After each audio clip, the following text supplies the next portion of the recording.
اے اللہ کے رسول کے چچا کے بیٹے یہ رسی کو چھوڑ دیجیے آپ، یعنی آپ کا مقام کہاں، آپ میری سواری کی رسی پکڑے ہوئے ہیں۔ تو عبداللہ بن عباس رضی اللہ عنہ نے کہا تھا کذالک امرنا ان نفعل بعلمائنا، ہم کو حکم ملا ہے کہ ہم اپنے علماء کے ساتھ یہ ایسا کریں۔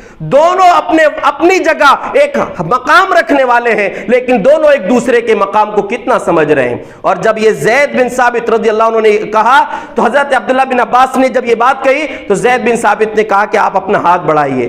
حضرت عبداللہ بن عباس نے جب ہاتھ بڑھایا تو چوم لیے اور کہا کہ ہم کو حکم ملا ہے کہ ہم اہل بیت یعنی نبی صلی اللہ علیہ وسلم کے گھرانے والوں کی عزت کریں، ان کے ساتھ جو ہے اچھے انداز سے پیش آئیں۔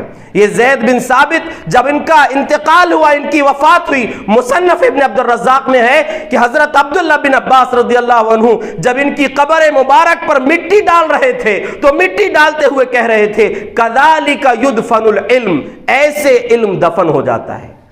علم اس طرح دفن ہوتا ہے، کتابیں دفن نہیں ہوں گی، علم بظاہر دفن نہیں ہوگا، ولیکن یقبض العلم بقبض العلماء، اللہ دنیا سے علم کو علماء کو اٹھا کر اٹھائے گا۔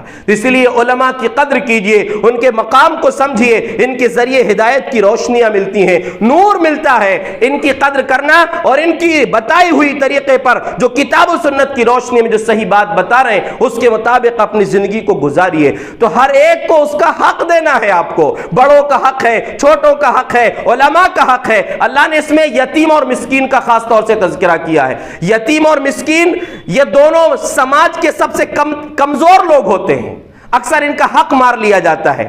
دور جاہلیت میں رواج تھا یتیم بچیوں سے نکاح کر لیتے تھے، ایک تو ان کا حق بھی ادا نہیں کرتے تھے اور ان کا مال بھی جو ہے خود استعمال کر لیتے تھے۔ اللہ نے فرمایا فَإِنْ خِفْتُمْ أَلَّا تَعْدِلُوا فَإِنْ خِفْتُمْ فِي النِّسَاءِ فِي الْيَتَامَى فَانكِحُوا مَا طَابَ لَكُم مِّنَ النِّسَاءِ مَثْنَىٰ وَثُلَاثَ وَرُبَاعَ، اگر تم کو ڈر ہے کہ یتیم بچیوں کے ساتھ انصاف نہیں کر سکو گے تو 2 3 4 نکاح کرو دوسری عورتوں سے، لیکن یتیم بچیوں سے نکاح اس نیت سے مت کرو کہ ان کا مال دبا لو۔ اور جو یتیموں کا مال دبا لیتے ہیں آج بھی ہے سماج میں، جو حق اگر کسی کا دبا لیے، کسی کا یتیم بچہ قریبی جو ہے اور اس کا حق دبا لیے، اللہ رب العالمین نے قرآن میں فرمایا ان الذین یأکلون اموال الیتامی، یقیناً جو لوگ یتیموں کا مال کھاتے ہیں، انما یأکلون فی بطونہم نارا، وہ مال نہیں کھا رہے ہیں، اپنے پیٹ میں جہنم کی آگ بھر رہے ہیں۔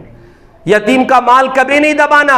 یتیم اور مسکین میں پہلے یتیم کا تذکرہ اللہ نے اس لیے کیا، اہل علم نے ایک بات اس کی وضاحت میں کہی ہے کہ مسکین جو غریب ہوتا ہے، کوئی بھی غریب، وہ تو مانگ کر اپنا حق لے لیتا ہے، لیکن یتیم جو ہوتا ہے، چھوٹے بچے ہوتے ہیں، وہ بیچارے اپنا حق مانگ بھی نہیں سکتے، اس لیے یتیم کے ساتھ کبھی غلط نہیں کرنا، اس کا حق جو ہے اس کو دینا۔ والجار ذی القربى والجار الجنب والصاحب بالجنب، اللہ نے کہا کہ قریبی پڑوسی کا، رشتہ دار پڑوسی کا حق ادا کرو، قریب کے پڑوسی کا حق ادا کرو، جو ساتھ پہلو کا ساتھی ہے اس کا حق ادا کرو۔